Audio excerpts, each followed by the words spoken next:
let's just dive right into this. Production on Thor the Dark World was troubled, to say the least. Natalie Portman was a huge fan of the original choice for director, Patty Jenkins, and... Hey, Jordan? Hello, I'm back. So, for this next little bit, I am going to be an abstract representation of all the higher-ups at Marvel in 2012-2013, and you are going to be Patty Jenkins, and we are going to basically demonstrate what went down, okay? Oh, okay, if that's all. Okay, we're starting Thor the Dark World. Do you have a clear vision for the film? Well, I planned on continuing the Shakespearean star-crossed lovers that Kenneth Branagh gave us with the first movie. It's going to be an epic love story. We don't know if we love it. We'll have Marcus McFeely and Yost do some rewrites. You are mutilating my vision here. And I'm just getting the news that Loki has become insanely popular, so we're gonna rewrite to include more of him to make his fans happy. Okay, but that's going to mean less screen time for... Yeah, it's still not what we want it to be, so you know what? We're gonna do some rewrites with some more jokes, make it a little more comedic. Can we see your vision for the film now? You have burnt my vision to ash. Yeah, well, you know what? We're gonna rewrite it again, and you'll just have to roll with it. Okay, this movie is gonna be bad. No matter what. And if I make it, its failure will be my failure. And studios will use it as an excuse to not hire women directors, so you know what? I'm out of here. Yeah, okay, fine. It's not like you're gonna go make a movie with our competitor that's actually gonna be good or anything. Can we get a generic Game of Thrones director up in this business? I feel like that's the kind of energy we need. The internet rumor mill has suggested that Natalie Portman was pissed about this to the point where she tried to get out of her contract, but there is no clear evidence of her saying that. In general, she's a very private person, but she's been nothing but gracious and warm when asked about it in interviews. Are you going to be part of the Marvel Universe going in the future, or are you done with Marvel? As far as I know, I'm done. I mean, I don't know if maybe one day they'll ask for an Avengers 7 or whatever. I have no idea. But as far as I know, I'm done. But it was a great thing to be a part of. Honey, are you okay? Am I ever okay when the subject comes up? I know. Just be patient. We will get there. But seriously, there were so many rewrites that the junior novelization doesn't even cover the full film. And that's usually where I go to get my spoilers. But this novelization stops at the funeral, which isn't even for Frigga anymore, because at that point, Frigga still lived. Not even generic Game of Thrones director number 8265 was able to fully salvage the film, since apparently it got hacked up even further in post-production until we got the theatrical cut. Which is just a whole lot of chaff surrounding the wheat. Some of the changes you can kind of see where they were coming from. Loki did indeed have an army of fangirls, and they wanted that army's butts in seats, so they added more Loki to the detriment of the movie's actual antagonist, Malekith the Accursed. Other changes, like the abundance of supposedly comedic hijinks on Earth, So I've heard rumors and speculations that the reason they were so afraid to go grim or gritty with Dark World is that Man of Steel didn't do so well, and I mean, yeah, I kind of buy that being a reason, but the thing is, if you stuff too many jokes in the movie, it comes at the expense of plot and character development, which are, crucial. After Malekith and Frigga, Jane was the greatest victim of the script changes and cuts. There were 2 scenes that did her character a lot of help that were included on the DVD bonus features, but there are others that we will probably never see in full.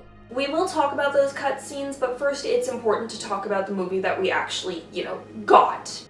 Jane's characterization is kind of all over the place in this movie. The first we see of her, she's allegedly trying to get over Thor by going on a date with Chris O'Dowd, and based on Darcy's snarky exposition, the implication is that Jane stopped doing science and went into a depressive funk after 2 years without a word from Thor, which does not seem in keeping with the character she was in the first film.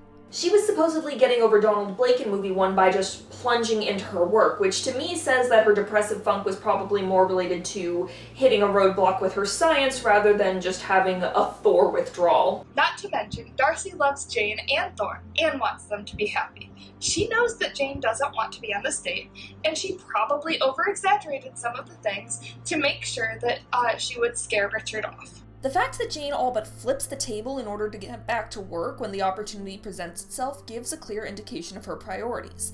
The sequence of her investigating the garage reminds the audience of who she is at her core, a scientist. And then the ether happens. Ooh, boy. There are parts of Jane having the ether that I like. For one thing, it establishes her credibility as an innate badass for being able to hold an infinity stone in her human body for a long period of time. Sorry, Guardians of the Galaxy, Jane Foster did it first. And this did actually lead to a fan theory after Guardians Volume 2 came out that, hey, maybe Jane is one of Ego's children, because we don't know anything about her father, but it's still cool if it's just a normal human. And I know, the ether is different from the Power Stone. It's still an Infinity Stone. She's still badass. But on the other hand, it makes her a much more passive entity for the middle chunk of the movie. Rather than being valued for her own merits, she is an object, both the object holding the MacGuffin and the object of Thor's affections. And I get that part of this was about her, being out of her depth on Asgard, but those cutscenes— Jane did get a few moments for her character to shine through in the theatrical cut. Mostly the Soulforge scene, but the majority of her time in Asgard is spent reacting to other people or unconscious. By and large, her agency has gone poof. Thankfully, it lasts only as long as the ether is in her, and then she goes back to being competent and proactive. And yeah, she's not in on Thor and Loki's deception, or the fight that ensues, and she just kind of watches while Thor's screaming over the not really dead body of his brother, but I'm honestly fine with that. And I'm fine with that because Jane is not a traditional badass. Having her fight would have just led to screeches of "Mary Sue!" But Jane knows her limits and does not try to overstep them. Instead, she plays to her strengths. As soon as she and Thor are out of immediate danger, she is using her intelligence to figure out a solution to the problem in front of them. Despite having been hosting an Infinity Stone and having her energy drained, Jane manages to figure out how to get her and Thor back to Earth almost immediately, and hyper-focuses on the threat at hand.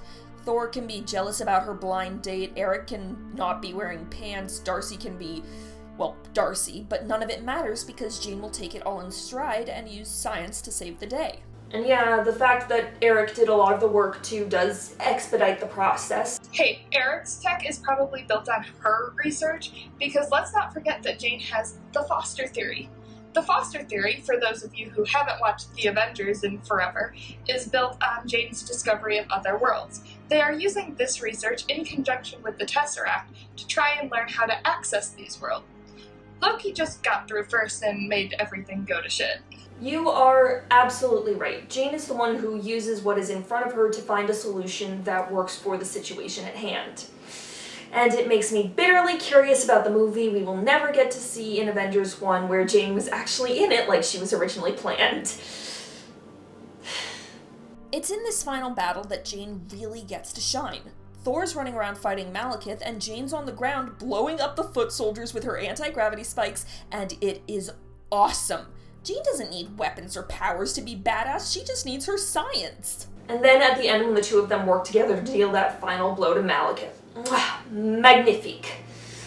And yet some people would still have us believe that Jane is not Thor's equal. Casse-toi, Kevin Feige. Casse-toi. And in one last bit of classic reckless Jane-ness, she runs in front of a falling spaceship to try and drag her giant boyfriend out of its path, and when that doesn't work, she just tries to cover him with her teeny tiny little body. It's a beautiful parallel to the first movie when Mjolnir came flying back to Thor, but no one realized what it was, and she tried to protect him. She's basically a pre-serum Steve Rogers with the intelligence level of Tony Stark, and y'all slept on her! You slept on her! And as disappointed as I and all other Fosters and shippers would have been on a personal level, from a storytelling perspective, it would have made sense if Thor and Jane had ended their relationship here. It would have been a mature, if somewhat disappointing realization, and an acknowledgement that while they made each other better, not all relationships are meant to last, especially ones with a deck so stacked against them. Bittersweet, but understandable. Instead, we got a late edition kiss. So late, in fact, that they had to use Chris Hemsworth's actual wife as a stand-in because Natalie Portman had already left and couldn't make it back to England in time to shoot. But the problem is that this reunion, this possibility of an OTP, feels like the payoff for a version of Jane we were denied seeing, the one from the deleted scenes. The two of them, combined with the scene in the healing hall, make for a trifecta that displays Jane's best character traits. Traits that could have served her well as a future queen of Asgard. Just saying. Working in chronological order, The healing hall demonstrates Jane's intuition and her intelligence. Despite being in a strange new place, she immediately recalls what has been established in the last movie, that magic and science are synonymous in Asgard, and uses that to figure out the Soul Forge. That's a quantum field generator, isn't it? It's a soul forge. Does the soul forge transfer molecular energy from one place to another? Yes. Quantum field generator. Oh, Thor's so proud of her for it. It's so cute. The fact that this scene wasn't cut makes the rest of the movie seem weaker because it establishes Jane as not being out of her depth. She is still the audience surrogate, but she is a smart one. She posits hypotheses and gets them confirmed rather than just asking clunky questions to prompt exposition. So, reducing her to an object is in direct contrast with the character who's been established. You can have a fish out of water story without making them a complete neophyte. And with that in mind, let's move along to the first deleted scene in our trifecta. Jane wakes up on Asgard, takes a moment to take it all in, and then goes exploring, immediately finding a science thing that she wants to take apart. Except it's not a science thing, Thor points out, it's a child's ball, which Jane then returns. Oh, he was totally planning on giving her all his old toys to tinker with. This is my headcanon, you can pry it from my cold, dead hands. This scene is a softer, purer side to Jane.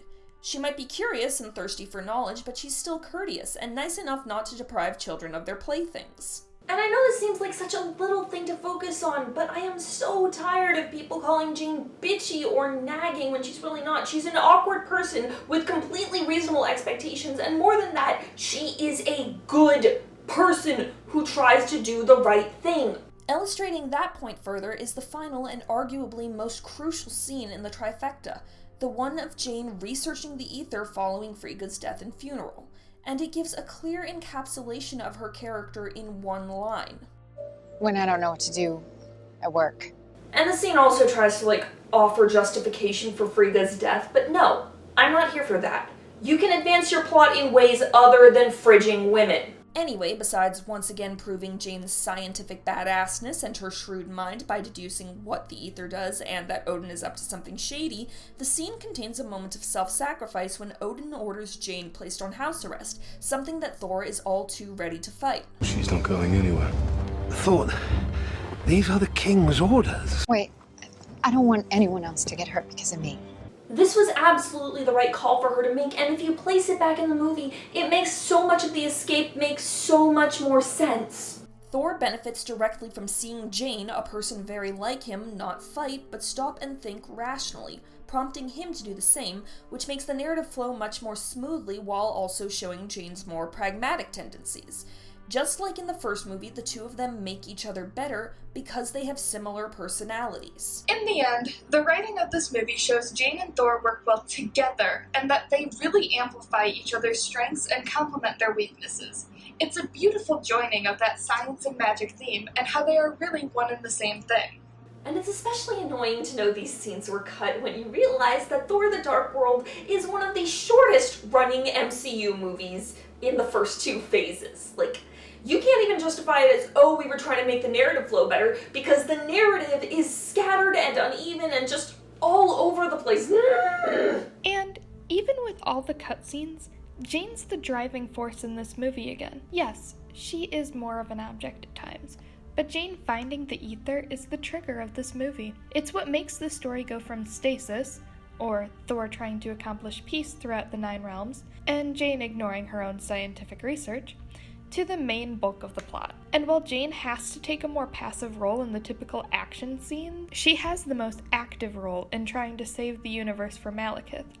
If any of the humans stood any semblance of a chance in that last fight against Malekith, Thor would have been almost unnecessary. Almost. But again, we go back to that duality. Thor is magic, Jane is science. They are one and the same thing. You need them both to save the world. She's hardly useless, and this movie is basically what Attack of the Clones is to the prequels. It's a weak whole, yet it contains the best parts of Jane, both on her own and with Thor. And because it didn't succeed by Marvel standards, they started taking steps away from it in a different direction. A direction that led towards Ragnarok. Ragnarok. We will get there. And the thing is, between the Dark World and Ragnarok, there was another opportunity for them to fulfill Natalie's 3-picture deal and neatly close out Fosterson with that bittersweet, mature breakup I suggested earlier. Which, a breakup still just doesn't make sense to me given how last minute that end credits scene from Thor the Dark World was, but I'm not bitter or anything. Look, I'm just as much of a shipper as you are. I just would have preferred if they were going to end, they'd do it with some dignity. I know, I hated that throwaway line that they reduced Jane to. I told you not yet. We're still in phase 2. Right, so I suppose we should talk about Age of Ultron, which Jane should have been in, since she should have been in every movie that Thor was in after The Dark World. Natalie had had her baby, so they didn't have the pregnancy excuse to fall back on, and to the best of my research, she wasn't filming anything else at the time, which, I don't know. I mean, Thor and Jane were still dating at the time, at least according to that pissing contest Thor was having with Tony. But Jane's better. Good scene, but I think you have a different one in mind. Yes, I do. Specifically that scene where he and Selvig go on their little side quest to foreshadow the Infinity Stones and Hemsworth takes his shirt off like all the fangirls love him to do. Anyway, wouldn't it have made much more sense if Jane were the one on that side quest? So much more sense. Having Selvig stand in for Jane a second time makes no sense, especially if they were already planning to write her out. This would have been a good way to end her contract on a strong emotional note, while also giving us a sense of proper closure. But alas, we got no such luck, and the Twilight of the Gods was then upon us. Merci beaucoup for watching. Please be sure to like, leave comments, share, and subscribe. I would love to make these videos more often, but to do that, I need your help fending off the YouTube algorithm. Once I've wrapped up this little MCU trip, we are going back to some Patreon requests that I have been letting linger for a while. And if you're interested in adding your own requests, there's the link. You also have cameo opportunities, invitations to the chat room to overthrow the patriarchy, and of course, early access to all future videos. Thank you very much, and I will see you soon. A bientôt!